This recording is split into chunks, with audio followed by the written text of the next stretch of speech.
This is George Dionne with Metal Express Radio, and I'm here with Jeff Scott Soto. Jeff, how you doing today? I am fantabulous. Is that a word? It is now. We'll make it a word. Right on. The pandemic certainly hasn't slowed you down. Last year, you released your solo album, Wide Awake in My Dreamland. A month later, you released Revisions, which was like reimagining some of your songs throughout the years. In January, you released Retransmission with your side project Wet. And in August, you produced the album Overlord for Spectra. And now you have a new album out yourself, the Duets Collection Volume 1. Is that kind of the good side of being locked down and tours not happening? Well, it certainly is a result of being locked down, that's for sure. I mean, the whole album came about because clearly we were trying to find content and things that could work transition kind of things, releases and things that we could do while we're waiting for life to get back normal again. And one of those things was I had a conversation with Frontiers early in the year saying, I don't know when we're going to be able to go back to normal again. So obviously we're coming up with ideas and things that we can do that are not going to tamper on the other things that we've already been doing. And that's what the big picture is, that we want to put new material out there and continue to grow. But in the meantime, we still have to survive. We still have to come up with things. Music for me is such a therapy. It got me through a lot of the lockdown. Without the creative outlet, it really would have sucked. And with a project like this, you have, your guests have a little more availability that you can kind of get them involved. Yes and no. They were still as busy doing their own things, and they could have said no just out of basic not interested. But that's one of the reasons I chose who I chose, because these are amongst my dear friends, amongst the people that I know I could rely on, and it surely was an easy process casting them in certain songs, and I couldn't be happier with the results. So I noticed that you sort of had kind of 7 degrees of separation of Jeff Scott Soto with some of these artists and whatnot. You did the song by Soul Circus, Coming Home, with Dean Castronovo, who was the drummer in Soul Circus as well. Yes, sir. That particular song it's one of those crowning moments in my life and my career. But even the original version I did with Neil Sean, that was one of the first songs we actually wrote together and collaborated on for the Soul Circus band. And I remember distinctly, I don't even think he wanted or expected us to use it. He just added it to the other songs he was sending me, the song ideas he was sending me to work on. And I remember hearing it and thinking, oh my God, this sounds like something Journey could have actually done. It sounds like I really want to respect it and treat it the same way Perry would have had that been a Journey song from back in the day. And that's one of the reasons that song really came across that way. The idea of it sounding like a Journey song, even though I don't sound like, or I'm not trying to sound like Steve Perry. Of course, I do my best, but when people actually hear it, it's a chance to just reflect and pay tribute and homage to such an amazing talent. And I knew for doing this, the revision of the rework of this song, I could never get Steve Perry to do it with me. So the best one that I could get to actually do that song with me would have been Dean Castronovo. Absolutely. Another gentleman you have a lot in common with is Eric Martinson of the band Eclipse, and you guys did Living the Life from Rockstar. Yes, sir. Is there a little friendly competition coming up where you're releasing your album on October 8th and he's releasing the new Eclipse album on October 8th? You know what? I didn't even realize that we were actually competing for the same space. But then again, we're not. The whole idea of doing this album, especially the selection of singers that I chose for the record, was to kind of keep it under the Frontiers umbrella anyway. So it's only going to help him. He's going to help me. Everybody's helping Frontiers. We're all under the same picture here. And there's no competition in terms of time and whose album's going to sell more or get more attention. We're all in the same boat here. And it's one of the reasons why yeah, Eric had to be on this album. On top of the fact, yeah, we've done singing stuff together on the Wet albums, but this is now him tapping into something that has more to do with me than it has to do with him. You also covered a song by Axel Rudy Pell when you were in the band with Johnny Gioeli. It's Yeah. always a challenge to say his last name, and he's the current singer of the band, so I thought that was a unique combination.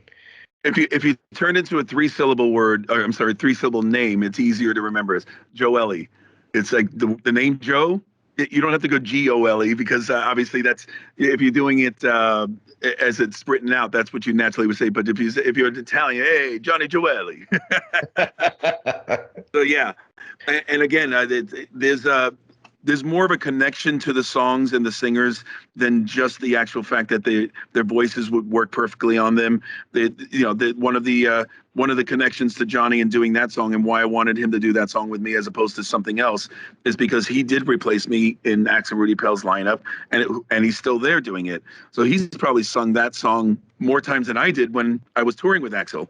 And I just know that it would be a nice little a little thing for the fans who love that stuff to hear. They get to hear him doing it live, and they get to hear my studio version. Now they get to hear us both doing it together. So when you decided to do the pairings for each song, you kind of paired it up because you thought it would match their voice versus their ties to that particular band. Absolutely, and the whole ideal behind the voices and the selections of the singers for certain songs were treated very much in the same way a casting director does a movie or a TV show. They know the script, they know the screenplay, and they say this actor or actress would be perfect for this role. I did the same thing when it came to this. Once the songs were confirmed and officially selected, it was from there. Okay, this is my master wish list of singers I want. That one fits with that. That was you just kind of put the pieces together, kind of like a match game, and that's where the ideals came together of who was going to sing on what, and then the deeper, more intricate side of why they're on those particular songs came to play. Like like I just said, the connection that Johnny and I have to that particular song, to that artist. It was the same thing with Dean doing "Coming Home." It was the same thing with Renan Zonta doing "Color My Ecstasy."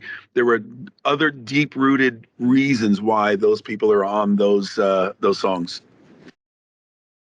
So you mentioned Renan Zonta doing "Color My Ecstasy." So what was kind of the reason you had him on there? When I discovered that band, first of all, I discovered what an incredible singer this guy was, and I befriended him very early on when their album first got dropped with Frontiers Records. When I first heard their material. But he had a song on that record. It's what I think they actually released it as a single, where he's doing that kind of rapid fire rap type of vocal on, and it reminded me very much so of what I did on "Color My Ecstasy." And I was worried at the beginning because I thought, well, there might be a lot of fast lyrics, and it's English is not his first language. I might need to go with somebody who would be able to pull it off as far as the amount of lyrics. Until I heard that song, I'm like, oh my God, it's even more machine gun sounding than my "Color My Ecstasy" song. So I knew he'd be able to pull it off. And when he told me it was that song was actually one of the antithesis of what made them write their song, then it was a no-brainer. When he said, I actually modeled our song from "Color My Ecstasy," it was a no-brainer. I had to have him on that song. He's such a great singer, and I knew he'd be able to pull it off. And you have BJ from Spectra, who's also in your band Soto on the song "Holding On." You produced Spectra's debut album, so obviously that's the tie there. Was that your first producing role? Oh, God, no. I've been producing my own stuff for many, many years, and I've only included or added others to do things with me along the way just because, just to get another outlook. And sometimes I'm too busy to actually cover the whole gamut myself. So I'll bring somebody along to kind of assist me and move things along so they stay on course without me losing focus on them. But no, this is one of many that I've absolutely insisted on being a major part of all of the decisions from day one to to the final day. You have a song with Matt Levin. I'm sure I'm pronouncing that wrong too. on Again to Be Found, and that was from your Humanimal project. I was kind of surprised it wasn't on the Iggy song that you used. Yeah, the Mats, that was the connection to Mats on that. It was mainly that he's Swedish, and the other thing, obviously, because he did serve his time with Yngwie. But I really wanted. I heard Dino's voice. Dino's voice, the way he sings now, reminds me very much of how I was trying to present myself as a singer when I was starting out, more so than Matt's. Matt's has a very distinct voice and very unique voice, and I wanted somebody that sounded more like I was, or I was trying to be when I was younger and starting up, in my career. And that was absolutely Dino in that sense. You've got the album coming out in multiple formats. Vinyl seems to be the format that's kind of picking up steam lately, and your past couple vinyls sell out really fast. Are you a big vinyl fan yourself? I'm a huge vinyl fan, and just being able to see when vinyl went away, and everybody was excited with CDs because obviously they sounded better, they were easy to transport, bring with you, you could play them anywhere, blah blah blah.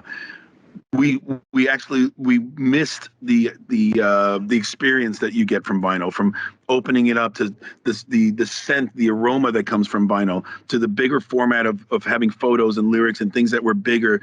And you really treasured those early years of discovering music with records. And so, of course, I missed all that. And of course, I was happy to see it come back. So I have to put everything on vinyl. If I can humanly be a part of that process, I have to do it. Absolutely. I think it does speak kind of to our generation. I'm in my 40s, and you kind of long for that nostalgia. Well, yeah, it's beyond that, though.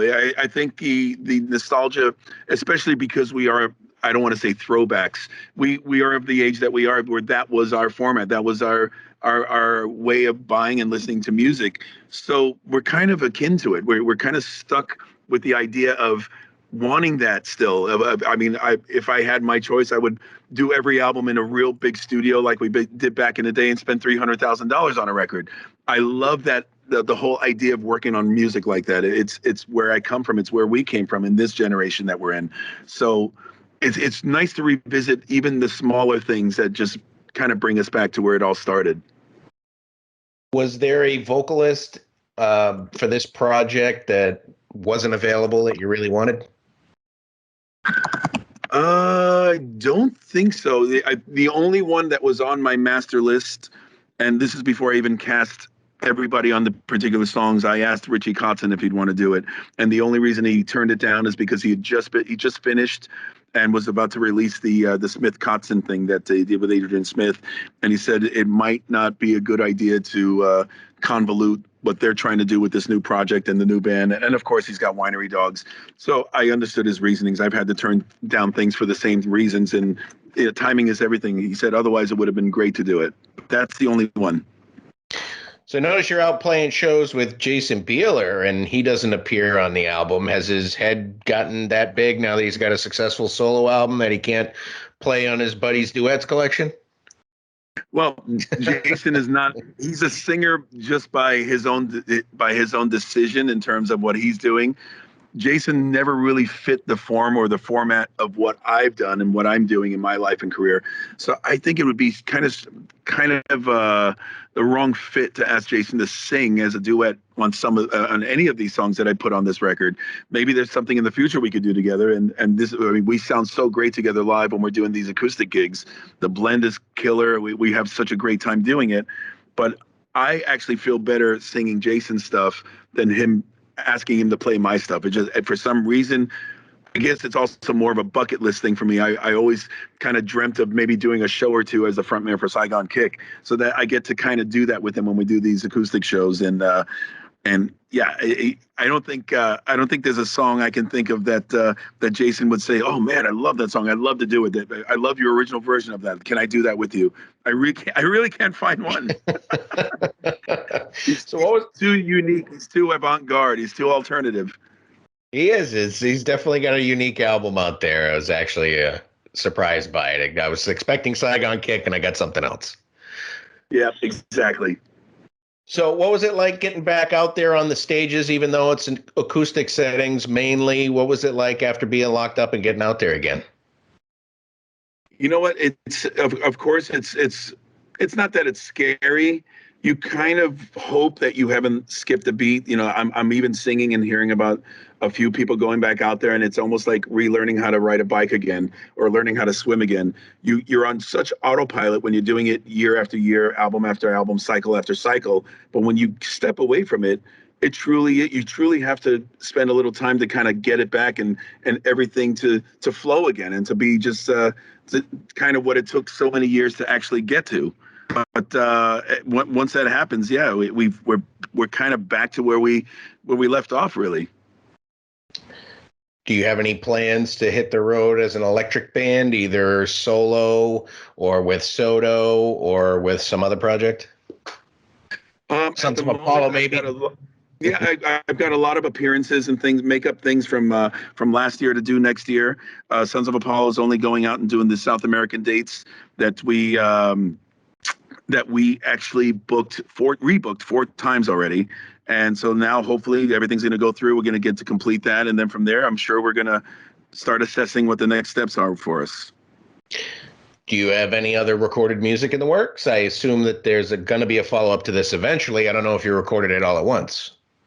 I actually am, when I'm done with you, I'm going back and doing the final vocals to my new solo album that's going to mark the 20-year anniversary release with Frontiers Records. So got a new record, and it's fantastic. We've raised the bar from the last one. I worked with Alessandro again because he truly understands where my career and where my sound should be right now, as opposed to reinventing and redefining something new and different.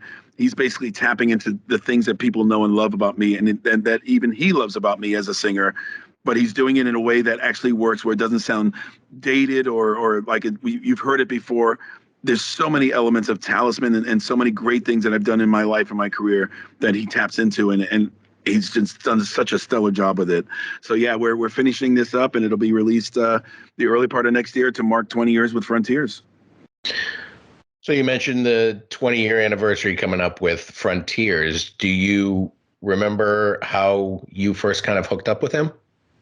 I remember exactly. I just finished the Humanimal album with Marcel and Pontus. It was a one-off album that was supposed to be something else than what it actually ended up being. And that it wasn't tied to Talisman. It was on a different label, etc. That label offered me a solo deal. Now, I'd heard a lot about this label, how difficult it was to collect on monies, worried about the accounting. There were so many things that I heard. I was given a lot of red flags about. But I went forward anyways because I'd never done a solo album, and I thought it would. Oh, I did one. I did one back in 1994 called Love Parade, but that was done at home on an 8-track recorder. So I don't really consider that my first official release. So yeah, I wanted to work on something that was a reflective of what I'm doing and who I am at that point. The short of the long is everything that I was being warned about came to pass, and I literally pulled the plug on working with this label right there and then.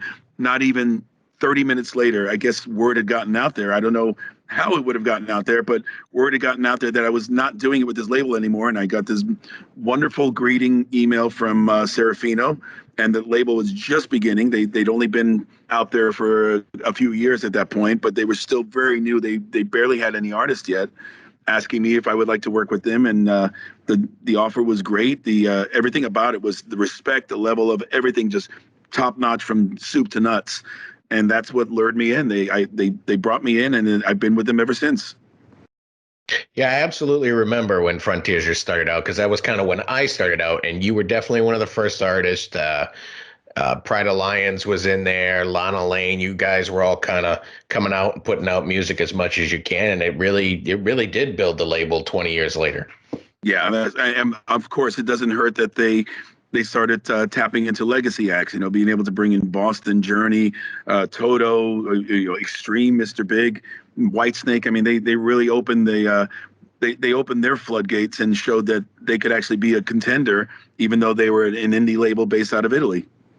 I think they kind of breathed new life into kind of those legacy acts too. Yeah, absolutely. It gave everybody a chance to continue enjoying the legacy and the music of these artists, but it also gave the artists a chance to also extend on that legacy. So yeah, they've been a very important force out there, and here, like I said, here we go, 20 years later. The big rock news this week is David Lee Roth is officially retiring. He didn't clarify exactly what that meant, but have you met Dave in your ventures out there in the rock world? One time and one time only. He was at our show when I was singing with Yngwie at the Hollywood Palladium in 1985. I heard that Dave was in the audience, and of course, the reasons why Dave was in the audience weren't told to us then. That obviously it was confirmed later. He was basically there scouting and seeing Billy Sheehan there to be starting up his solo band, the Eat 'Em and Smile Band, and I got to meet him once quickly, took a quick photo with him, and that's the only time I met Diamond Dave. Massive influence, massive inspiration. A lot of people gave him flack for his lack of vocal prowess. But even there, when you truly listen to what that guy did, maybe, okay, he's not a Lou Gramm or Mike Reno or Steve Perry or Jimmy Jamison, but what he did not only put a stamp to what that band sounded like and stood for, he actually was a good singer. You hear certain qualities of his voice. Yeah, there might be some things he's throwing away, but the narrative of what he's doing to those songs is why those songs became so important. And then you get just another singer who's actually a good singer to sing them, and it sounds stupid. It sounds goofy as far as I'm concerned. I love Sammy Hagar to death, but I didn't enjoy Sammy singing Dave's songs, and I think he also realized that people don't want to hear me singing Dave. I would sing them the way I sing them, and it kind of loses that magic of what David did to those songs. Sammy chose to. He asked the band, let's just stick to the majority of the stuff that we're doing together. And I respect him for that just the same. But Dave had a certain magic, and for whatever the reasons are, and I hope the reasons aren't deep-rooted. I hope he truly is okay. I hope he really just wants to enjoy these last years, that we all have. Where our days are numbered. We're all older now. I hope that's the case now. I really don't want to lose such another icon, such an important figure in music history and in my life. I'm not ready for that.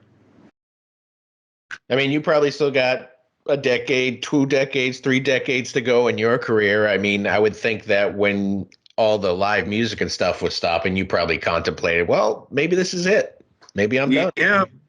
Well, one of the things I got from the whole lockdown thing, I've been absolutely enlightened about touring and being home. I mean, my life has always consisted on album, tour, and you get so used to that when it's pulled from you, and when you're forced to stay home, when you're basically under house arrest, so to speak, you don't realize how much you actually miss the idea of staying home, about sleeping in your own bed, about watching your own television, and just not having to live out of a suitcase.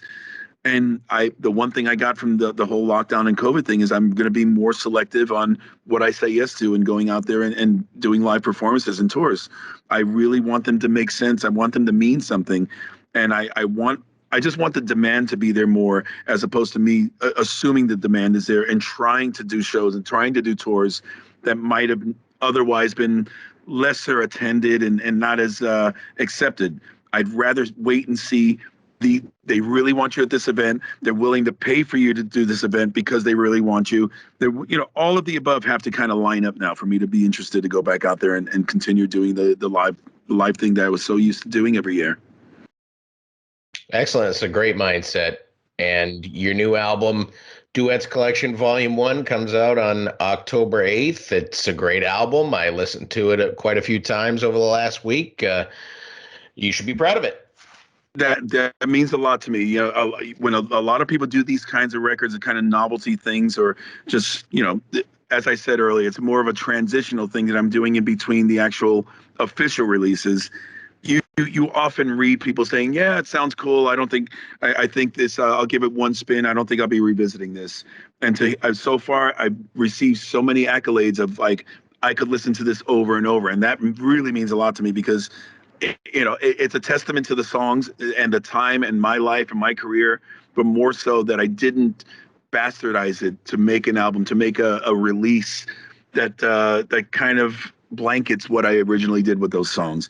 I wanted to do something that paid homage and tribute to it, but also give it a little spin that people would actually be excited to listen to. Jeff, I want to thank you for taking the time to speak with Metal Express Radio, and wish you the best of luck. My pleasure. Thanks for having me, and I'm sure we'll be speaking soon again.